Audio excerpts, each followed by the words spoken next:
Yo, you back? I'm back, and you know we're coming for that state title for sure. Well, state title too. Yeah. Jackson over there, man, he kind of looked like an angry bar fighter. yeah, he was coming at me quite heavily, throwing some wild shots and shit, and I was like, ooh, but you know, I just stayed calm. That was the main thing: stay calm, keep to the game plan, move around, kind of like. Hi guys, how you doing? Mark Harrington here. I'm in the Caravan studio. Michael Jordan, number 23, is with us. Thanks, Mike. Yeah, if you're a fighter and you've had 1 win or you've had 2 wins or maybe you've had like 7 losses in a row, you want to hear the Noah Coombs story. And so I'm going to keep it short. I'm going to talk about Noah Coombs' quick rise to a state title contender, state title up the top basically. I'm going to talk about his fight with Jago Lawrence, which I think is Muay Thai history in WA, and I'm going to talk about the reason why he's back. Let's have a look at things. Yeah, Noah Coombs' story started off as a junior, but not that long ago. Sort of talking 2022, and he had a fight against Reid Donaldson. That was his first fight, debut fight for both fighters. Reid was a bit of a boxer, and real sort of back and forth there. One Ashton Woodhouse tells me that they were both covered in blood at the end of it, and it was a barn burner. And Noah got the win, so there he went to 1-0. And his next fight, he was up against Jack Stagg from Sway Muay Thai at the same promotion, Vanguard, Tony Fisher and Co. And he got the win there to move to 2-0. And sort of got to understand something a bit about Noah Coombs' style. He's not a massive KO fighter that sort of peters out in the first or second round. He's also not a marathon runner that kind of sort of might have a lot of strategy and go a bit lighter. No, he's not like that at all. He's like a pendulum. He kind of swings out fast, but he swings in hard, and he's a very entertaining fighter, and I think that's why a lot of people like him. But it wasn't all split decisions. Third fight, he got a KO win in the 3rd round at a Kalumunda show, and he was 3-0, moved up to 4-0 at a WA versus South Australia competition, again at Kalumunda, and you can see how he was just building it up. He had a fight against Sean Agoma and lost that one. Sean's an amazing fighter. Next fight was against Jonnie Shen, a well-known guy, and you can see here in the background, Noah got that one. Jonnie said, it impressed me how Noah finished strong. You know, he just sort of kept coming back once again as the pendulum, sort of out fast, hammering in hard. Then he moved to 5-1, and what you got to understand about these state titles is that you need to have a series of wins. You know, it's sort of depending on the sanctioning body. It might be 3 wins in a row. It might be 5 wins in a row. They also do look at you sort of what you've had over those 5 fights. And here you're looking at Noah Coombs. He's on 5 wins and 1 loss here. So that's basically state title contender already for WA at that time. This is in the mid 2023. He went on and had another win, and then he was up against sort of basically this got to a peak or a pinnacle, if you like, with him fighting Jake Piggott. And Jake Piggott is the current state title holder. He's a machine. He's a real professional. He's at Scrappy MMA, a fantastic dude, but he's solid as. And that's where, and Noah won this fight. It wasn't a state title, but Noah won it, and that took him to 7-2. And at this point in time, Noah Coombs is pretty much the hottest property in Muay Thai. Everyone's talking about him, in terms of up and comers.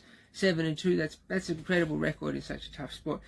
But let's sort of step back from that peak there, and we're going to talk about this absolute incredible fight.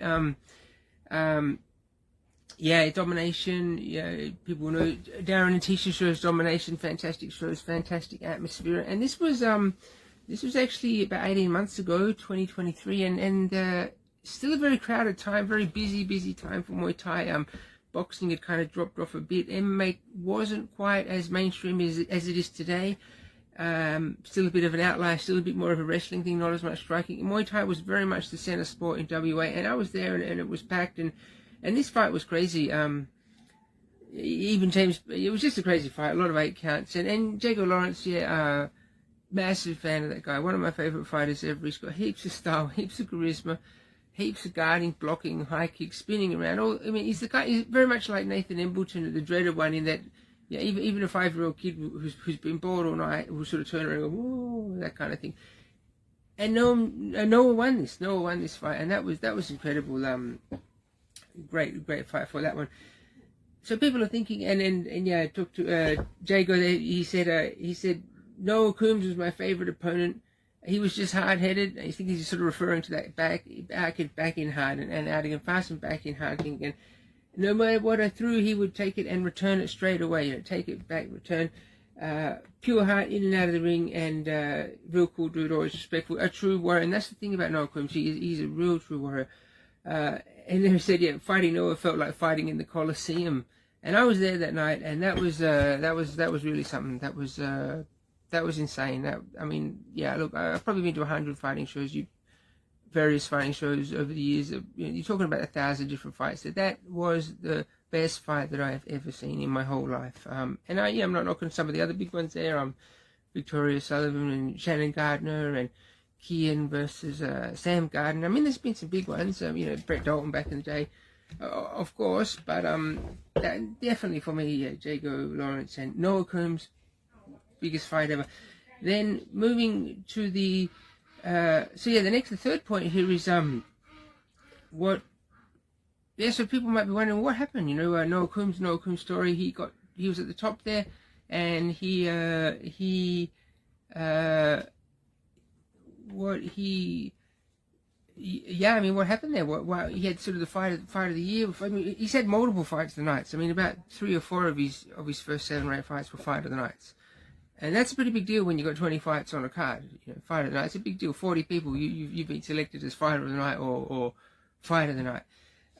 So what happened? It's kind of getting back to this point about the consecutive wins there. You know, you need the 3 wins in a row, or in some cases 5 wins in a row. UFC, you know, you're sort of looking at 10 wins in a row to kind of, stake your claim or whatever. And he was sort of not all over the place, sorry, but he had a rematch with Jake Piggott, which was a close one, but he didn't get the win there. And then he was sort of fighting interstate a lot. Cairns, and he fought South Australia a couple of times, and yeah, he's fighting bigger opponents. He was doing cage fighting, pro fights, fighting tournament winners, MMA fighters, and he just wasn't stringing together those prerequisite wins. So that's why people are probably wondering what happened to Noah Coombs. Why isn't he in a state title? Why isn't he in a national title? That's why, because you need to have the string. You got to string together those wins. And so that's why when we saw Nemesis and we saw, people were thinking, Noah Coombs matched up against, this has been quite a while since we've seen Noah Coombs in WA, he's been everywhere else. Noah Coombs versus gold medalist, sort of 11, 12, 13 wins in a row, Jackson Miller. We thought this is a big one. There you go, we got the win. And you see in the interview there, and Noah Coombs is back. That's the Noah Coombs story. One to watch.